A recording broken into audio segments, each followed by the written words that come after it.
प्यारे बच्चों, एक बार फिर आप सभी का स्वागत है। देखते हैं एक्सरसाइज 15.1 का क्वेश्चन नंबर 20। और क्वेश्चन नंबर 20 देखो, आपकी अगर अंडरस्टैंडिंग ठीक है तो क्वेश्चन नंबर 20 करने में कोई दिक्कत नहीं आएगी। लेकिन अगर आप एक बार इसकी स्टेटमेंट देखेंगे तो आपको थोड़ा सा अजीब लग सकता है, लेकिन अगर इसको ध्यान से पूरी तरह से कॉन्सेप्ट को समझ के क्वेश्चन को करेंगे तो कहीं कोई दिक्कत नहीं आने वाली है। तो देखते हैं क्वेश्चन नंबर 20। क्वेश्चन नंबर 20 में हमें कहा गया है कि मान लीजिए आप एक पासे को आकृति 15.6 में दर्शाए आयताकार क्षेत्र में यादृच्छा रूप से गिराते हैं। इसकी क्या प्रायिकता होगी कि यह पासा 1 मीटर व्यास वाले वृत्त के अंदर गिरेगा। इसकी प्रायिकता ज्ञात करनी है कि ये 1 मीटर व्यास वाले वृत्त के अंदर गिरे, यानी कि जो ये व्यास है वो 1 मीटर है। ये पूरा यहां से यहां तक 1 मीटर व्यास है। अब देखो, क्वेश्चन को ध्यान से अगर देखें तो इसमें क्या कहा गया है कि एक पासा है। अब उस पासे पे क्या आकार है ये नहीं, उसके बारे में नहीं बात की गई है। उस पासे को इस आयताकार क्षेत्र के अंदर फेंका गया तो वो कहीं भी गिर सकता है। वो पासा यहां भी गिर सकता है, यहां भी, यहां भी, यहां भी, यहां भी, यहां भी, कहीं भी गिर सकता है। यहां भी गिर सकता है, यहां भी, यहां भी, यहां भी, कहीं भी गिर सकता है। तो प्रायिकता इस बात की निकालनी है कि जो वो पासा है वो 1 मीटर व्यास वाले इस वृत्त के अंदर गिरे। 1 मीटर व्यास वाले इस वृत्त के अंदर गिरे। अब देखो, जो अनुकूल परिणाम हुए वो क्या हुए, इस अंदर के वृत्त गिरना, और जो कुल संभव परिणाम हुए या कुल संभावित परिणाम हुए वो क्या हुआ, यहाँ पे पूरे में कहीं पे भी गिरना। तो प्रायिकता क्या होती है, अनुकूल परिणामों की संख्या बटे में कुल संभव परिणामों की संख्या। अब यहां से अगर इसको हम शुरू करें तो हम लिख सकते हैं कि आयताकार क्षेत्र की लंबाई यह है हमारे पास 3 मीटर। इसी तरह से आयताकार क्षेत्र की चौड़ाई यह है हमारे पास 2 मीटर। अब हमारे पास हम लिखेंगे कि आयताकार क्षेत्र का क्षेत्रफल, जो भी आयताकार आकृति है उसका क्षेत्रफल की बात हुई। क्या होता है, लंबाई गुना में चौड़ाई, लंबाई गुना में चौड़ाई। यह है हमारे पास 3 गुना में 2, यानी कि 6 वर्ग मीटर, ये मीटर स्क्वायर। तो ये तो बात होगी हमारे पास आयताकार की। अब दूसरा हमारे पास क्या है, वृत्त। वृत्त का व्यास कितना है, 1 मीटर। तो वृत्त की त्रिज्या क्या होती है, व्यास बटे में 2 आधा, यानी कि 1 बटे में 2 मीटर। और वृत्त का क्षेत्रफल क्या होता है, पाई आर स्क्वायर। आर क्या होता है हमारे पास, त्रिज्या, यानी कि यहां पे हम लिख सकते हैं पाई आर का मान कितना है, 1/2 और इसका स्क्वायर। तो ये पाई गुना में 1/2 गुना में 1/2, यानी कि पाई बटे में 4 वर्ग मीटर या फिर मीटर स्क्वायर। अब उसने कहा था कि प्रायिकता किस बात की ज्ञात करनी है कि जो पासा है वो वृत्त के अंदर गिरे। हम क्या लिखेंगे कि पासे के वृत्त के अंदर गिरने की प्रायिकता क्या होगी। प्रायिकता का फॉर्मूला क्या होता है प्यारे बच्चों, अनुकूल परिणामों की संख्या। अनुकूल क्या है, वृत्त के अंदर गिरे, यानी कि वृत्त का क्षेत्रफल अनुकूल है। परिणाम कितना है हमारे पास, पाई बटे 4। तो यहाँ पे हम लिख देंगे पाई बटे में 4 और बटे में कुल संभव परिणाम, यहाँ पे कहीं भी गिरे तो कुल संभव परिणाम हमारे पास कितना है 6। तो यहाँ पे आप फॉर्मूला जरूर लिखोगे, जब भी प्रायिकता का क्वेश्चन करते हो तो फॉर्मूला जरूर लिखोगे। अब यहाँ पे स्टूडेंट गलती क्या करते हैं कि इसको उठा के ऊपर ले जाते हैं। अब देखो हमारी जो मेन डिवीजन है वो ये है, तो पाई बटे में 4 बटे में 6 बटे में 1 लगा लो। अब हम देखो पहला और चौथा इकट्ठा करते हैं और दूसरा और तीसरा इकट्ठा करते हैं, तो पाई गुना में 1 और 4 गुना में 6, तो ये हो गया पाई बटे में 24। तो ये हमारे पास इसका आंसर है। आप अगर पाई का मान रखना चाहते हो तो रख सकते हो, लेकिन यहाँ पे इस तरह भी अगर आप इसको छोड़ देते हो तब भी कोई समस्या नहीं है। तो प्यारे बच्चों ये था हमारे पास क्वेश्चन नंबर 20। बस थोड़ा सा आपको कॉन्सेप्ट समझना है कि पूछा क्या गया है। बस आपको ये देखना है कि जो चीज पूछी गई है उसके अनुकूल कितने परिणाम है और कुल संभव परिणाम कितने हैं। तो फॉर्मूला लगा देंगे, अनुकूल परिणाम बटे में कुल संभव परिणाम, प्रायिकता आ जाएगी हमारे पास। तो ये था हमारे पास क्वेश्चन नंबर 20। आगे बढ़ते हैं क्वेश्चन नंबर 21 की तरफ।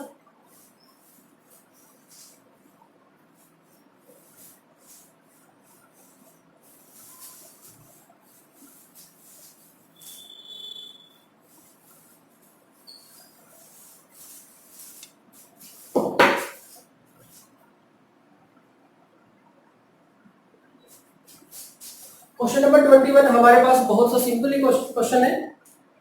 144 बॉल पेनों के एक समूह में 20 बॉल पेन खराब है और शेष अच्छे हैं। तो यहां से हमारे पास कुल बॉल पेन कितने हैं 144 और उसमें खराब कितने हैं 20। तो ठीक कितने हो जाएंगे 124। 144 में से 20 माइनस कर देंगे 124।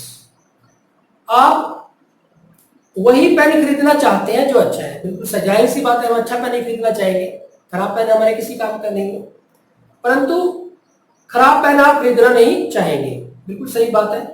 दुकानदार इन पेनों में से यादृच्छा एक पेन निकालकर आपको देता है। उसने एक पेन आपको दे दिया, इसकी क्या प्रायिकता है कि आप वह पेन खरीदेंगे और आप वह पेन नहीं खरीदेंगे। जान के क्वेश्चन को घुमा दिया गया है। आप कौन सा पेन खरीदना पसंद करोगे, खराब या अच्छा? हम तो अच्छा पेन खरीदना पसंद करेंगे। तो उसने क्या पूछा है कि आप कौन सा पेन खरीदोगे, इसकी क्या प्रायिकता है कि आप उस पेन को खरीदना पसंद करेंगे। खरीदना कौन से पेन को पसंद करेंगे हम, अच्छे पेन को, और कौन से पेन को खरीदना नहीं पसंद करेंगे, खराब पेन को। यानी कि हमें क्या करना है, अच्छे पेन की प्रायिकता निकालनी है और खराब पेन की प्रायिकता निकालनी है। तो एक बार लिख देते हैं हम, तो कुल बॉल पेनों की संख्या हमारे पास कितनी है 144। खराब बॉल पेनों की संख्या यह है 20। तो ठीक बॉल पेनों की संख्या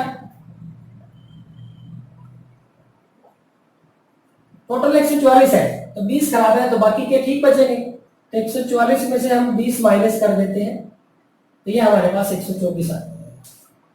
अब स्टेटमेंट को एक बार और अच्छे से पढ़ लेते हैं। इसमें कहा गया है कि 144 बॉल पेनों के एक समूह में से 20 बॉल पेन खराब हैं तथा शेष अच्छे हैं। आप वह पेन खरीदना चाहोगे जो अच्छा है, परंतु खराब पेन आप खरीदना नहीं चाहोगे। यानी कि अच्छे पेन को हम खरीदना चाहेंगे और खराब को नहीं खरीदना चाहेंगे। दुकानदार इन पेनों में से यादृच्छा एक पेन निकालकर आपको देता है, इसकी क्या प्रायिकता होगी, इसकी क्या प्रायिकता होगी कि आप वह पेन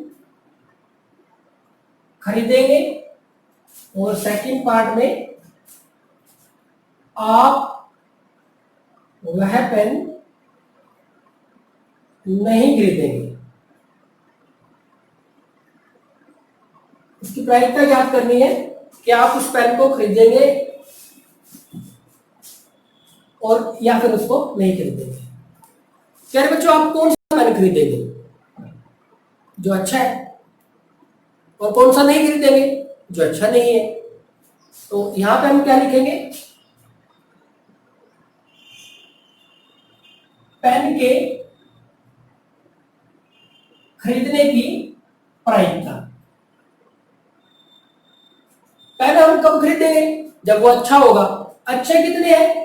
यहाँ पे हमारे पास अच्छे पेन कितने हैं, ठीक पेन कितने हैं? हमारे पास 124। और कुल पेन कितने हैं हमारे पास? 144। इसको सोल्व कर देंगे। यहाँ पे हम इसको 4 पे काट देते हैं। 4 तिये 12, 4 एकम 4, यहाँ पे 4 तिये 12 और 4 छके 24। तो ये आ गया हमारे पास 31/36। एक आंसर आ गया। इसी तरह से दूसरा, क्या आप वह पेन नहीं खरीदेंगे? तो पेन के नहीं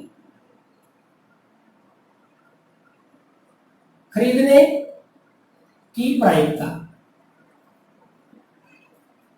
अब पेन हम कब नहीं खरीदेंगे? जब पेन खराब होगा।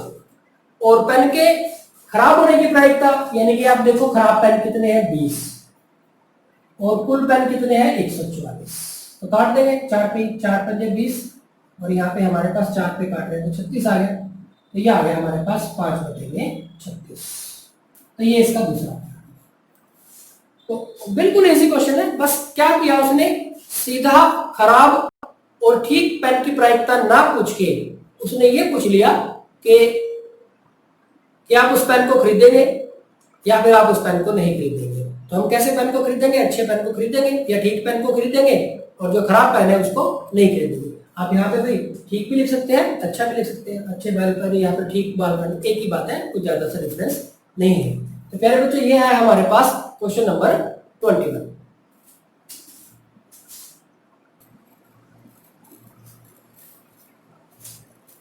प्यारे बच्चों, देखते हैं क्वेश्चन नंबर 22।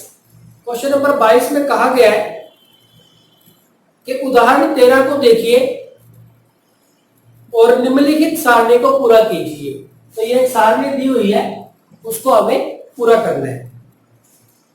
अब सारणी में क्या दिया हुआ है? घटना दी हुई है। क्या घटना है? 2 पासों की संख्याओं का योग। 2, 3, 4, 5, 6, 7, 8, 9, 10, 11 और 12, और उनकी प्रायिकता।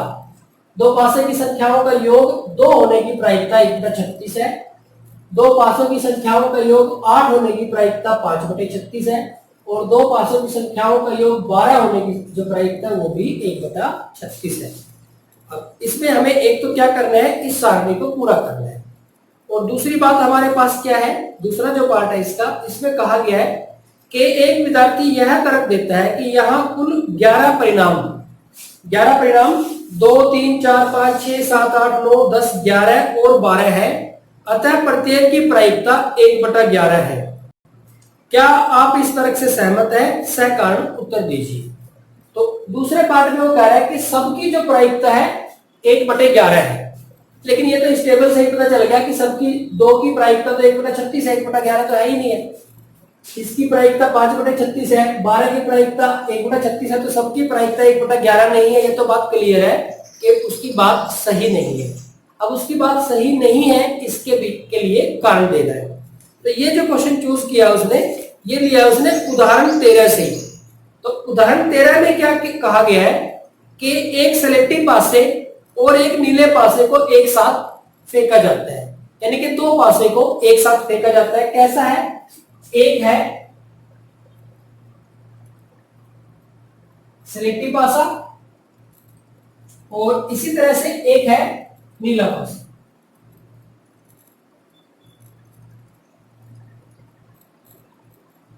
इन 2 पासों को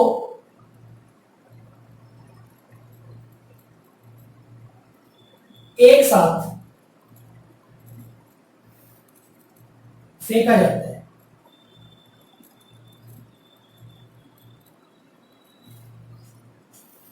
ये जो 2 पासे हैं कौन कौन से? एक तो स्लेटी कलर का है और एक नीले कलर का है, इनको एक साथ फेंका जाता है।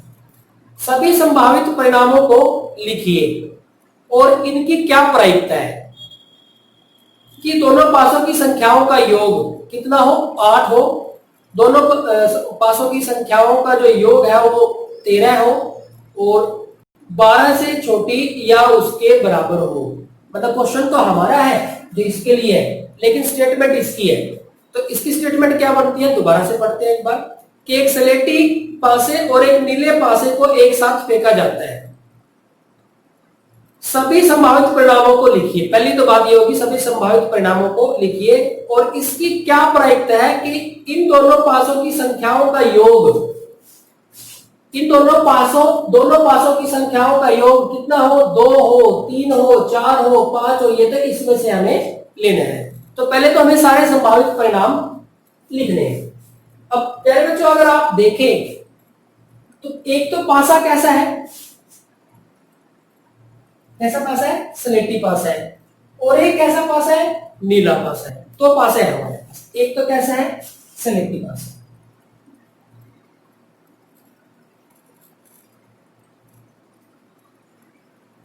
और एक कैसा है, नीला पासा।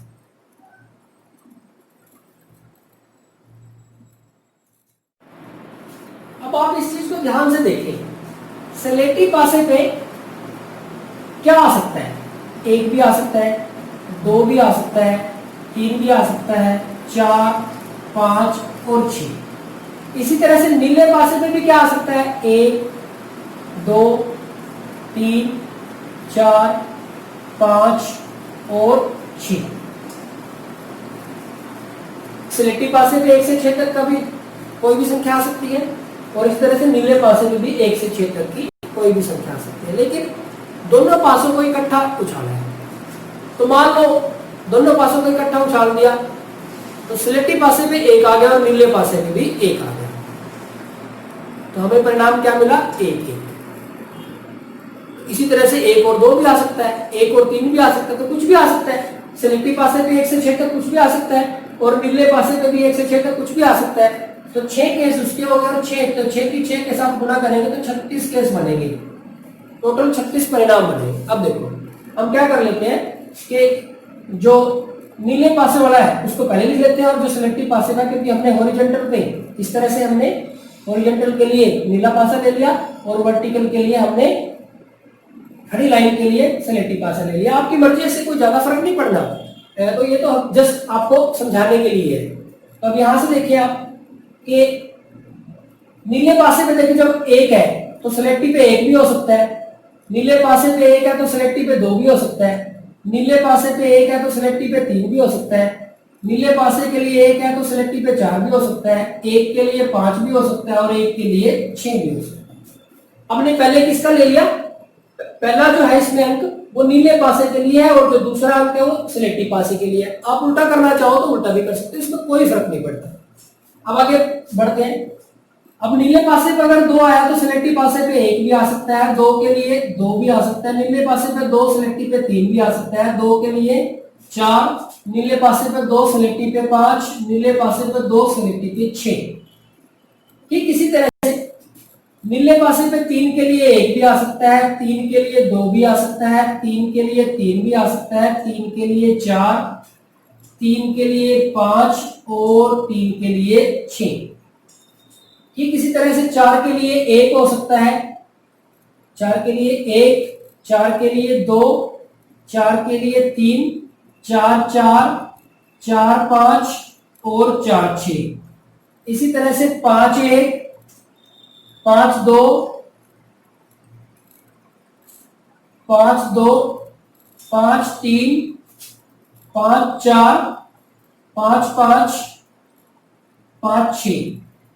यहां से 6, 1, 6, 2, 6, 3, 6, 4, 6, 5 और 6, 6। तो ये हमारे पास कितने केस हो गए, 36 केस हो गए। तो यहाँ पे हमारे पास जो कुल परिणाम है वो कितने बनेंगे, जब हम 2 पासों को फेंकेंगे तो कुल परिणाम हमारे पास कितने होंगे, 36 होंगे। तो देखो इसी वजह से बटे में 36 आएगा। हमें इस टेबल को पूरा करना है। अब वो कह रहा है कि 2 पासों की संख्याओं का योग कितना है, 2। देखो 2 पासों पे आई संख्याओं का योग, यहाँ पे देखो 1 और 1, 2, तो योग 2, इससे मिल रहा है हमारा, और तो नहीं किसी से मिल रहा, और किसी से नहीं मिल रहा। तो अनुकूल परिणाम कितना हुआ, एक ही हुआ बस, और कुल परिणाम कितने हुए 36। तो इस वजह से कितना आ गया, 1/36 आ गया। अब आगे देखो 3, ये तो हो गया हमारा, ये वाला हो गया।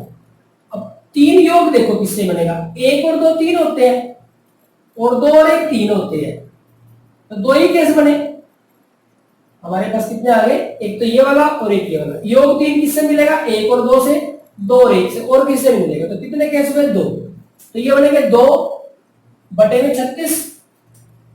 कैंसिल करना चाहो तो कैंसिल करके लिख सकते हो 1/18।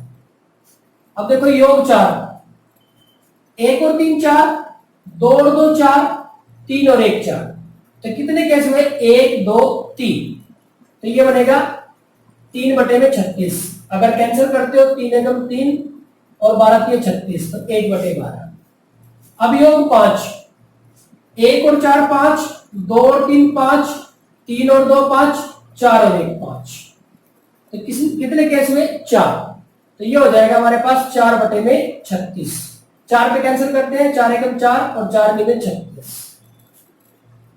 अब आगे बढ़ते हैं 6 योग, 1 और 5 6, 2 और 4 6, 3 और 3 6, 4 और 2 6, 5 और 1 6, 1 2 3 4 5, 5 केस, तो ये हमारे पास आ गया 5/36। इसी तरह से जोड़ 7, 1 और 6 7, 2 और 5 7, 3 और 4 7, 4 और 3 7, 5 और 2 7, 6 और 1 7, 1 2 3 4 5 6, तो ये आ गया हमारे पास 6/36। कैंसिल करेंगे तो 1/6 हो जाएगा। अब है योग 8, 5/36 अपने आप दिया, फिर भी चेक कर लेते हैं। योग 8 देखो, 2 और 6 8, 3 और 5 8, 4 और 4 8, 5 और 3 8 और 6 और 2 8, 1 2 3 4 5, 5/36 बना होता है। अब योग 9, 3 और 6 9, 4 और 5 9, 5 और 4 9, 6 और 3 9, 4 कैसे बने, तो ये 4/36। योग 10, 4 और 6 10, 5 और 5 10, 6 और 4 10, 3 केस बने, तो ये 3/36। कैंसिल करेंगे तो 1/12, 3 पे काट दिए। योग 11 है, 5 और 6 11, 6 और 5 11 है, यानी कि 2/36, यानी कि 1/18, और 12 एक ही केस है 6 6, तो 1/36। तो प्यारे बच्चों ये हमारी जो टेबल है वो कंप्लीट हो जाती है। तो ये हुआ हमारा फर्स्ट पार्ट, टेबल कंप्लीट करना। सेकंड पार्ट में कहा था कि जो यहां पे इसका जो सेकंड पार्ट था, इसमें ये कहा था कि एक विद्यार्थी तर्क देता है कि कुल परिणाम कौन से 2 3 4 5 6 7 8 9 10 11 12, तो कुल परिणाम है हमारे पास 1 2 3 4 5 6 7 8 9 10 11 परिणाम है। ये तो बात सही है कि 11 परिणाम है। कुल 11 परिणाम 2 3 4 5 6 7 8 9 10 11 और 12 है, अतः प्रत्येक की प्रायिकता 1/11 है। कुल परिणाम 11 है तो प्रत्येक की प्रायिकता 1/11 है। क्या आप इस तरह से सहमत हैं? सकारात्मक उत्तर दे दीजिए। अब देखो ये तो क्लियर ही हो गया कि सबकी प्रायिकता 1/11 क्या है, सबकी प्रायिकता अलग अलग है, तो हम लिख देंगे कि नहीं, हम इस तर्क से सहमत नहीं है कि सभी परिणामों की प्रायिकता 1/11 है। अब देखो सभी परिणामों की प्रायिकता एक जैसी तो तब होती है जब सबके आने के चांसेस एक जैसे होते हैं। अब देखो जोड़ 2 प्राप्त करने का तो एक ही केस है, 3 प्राप्त करने के 2 केस है, 4 प्राप्त करने के 3 केस है, 5 प्राप्त करने के 4 केस है। तो सबके जो केसेस है वो अलग अलग है, चांसेस है वो कम ज्यादा है, बराबर नहीं है, यानी कि जो ये परिणाम है समप्रायिक नहीं है। समभावी या समप्रायिक नहीं है। अगर ये समप्रायिक होते तो सबकी प्रायिकता समान होती, यानी कि सबकी प्रायिकता 1/11 हुई होती, लेकिन ये तो सारे के सारे समप्रायिक नहीं है, ये तो अलग अलग है, सबके चांसेस अलग अलग है। जोड़ 2 आने के चांस सिर्फ 1 है और जोड़ 7 आने के चांस 1 2 3 4 5 6 सबके अलग अलग है, तो ये समप्रायिक नहीं है। तो इनकी प्रायिकता 1/11 क्यों नहीं है? क्योंकि परिणाम समप्रायिक नहीं है, क्योंकि ये परिणाम है जो वो समप्रायिक नहीं है, तो इस वजह से इनकी सबकी प्रायिकता वो 1/11 नहीं है। पहले बच्चों जो उदाहरण में दिया हुआ है, इसने जो 13वें उदाहरण की बात की है, इसमें इसने जो इसके जो 3 पार्ट है वो भी देख लेते हैं। इसके पहले पार्ट में कहा कि जो संख्याओं का योग है 8 प्राप्त करने की प्रायिकता, 8 प्राप्त करने की प्रायिकता कितनी है? 5/16 आ जाएगा हमारे पास। दूसरा, संख्याओं का योग 13 है। संख्याओं का योग 13 तो हो ही नहीं सकता। पहले वाली डायरी में सबसे बड़ा नंबर 6 आ सकता है, दूसरे वाली डायरी में भी सबसे बड़ा नंबर 6 ही आ सकता है, तो 6 और 6 तो 12 ही हो सकता है, तो 13 तो नहीं हो सकता। तो उसकी प्रायिकता कितनी हो जाएगी? 0, क्योंकि असंभव है। तीसरा केस है 12 से छोटी या उसके बराबर संख्या। अब देखो सोच के देखो, जो जोड़ है वो ज्यादा से ज्यादा कितना हो सकता है? 12 हो सकता है, या फिर 12 से कम ही होगा, या तो जोड़ 12 होगा या 12 से कम ही होगा। आप जब भी डायरी उछालोगे तो जो जोड़ है वो या तो 12 आएगा या 12 से कम आएगा।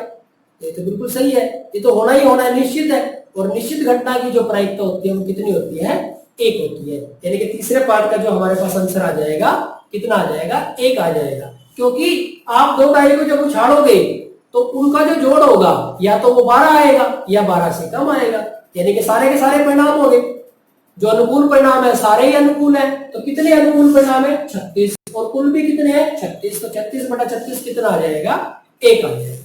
तो प्यारे बच्चों, ये था हमारे पास क्वेश्चन नंबर 22, बेहद इंपॉर्टेंट क्वेश्चन।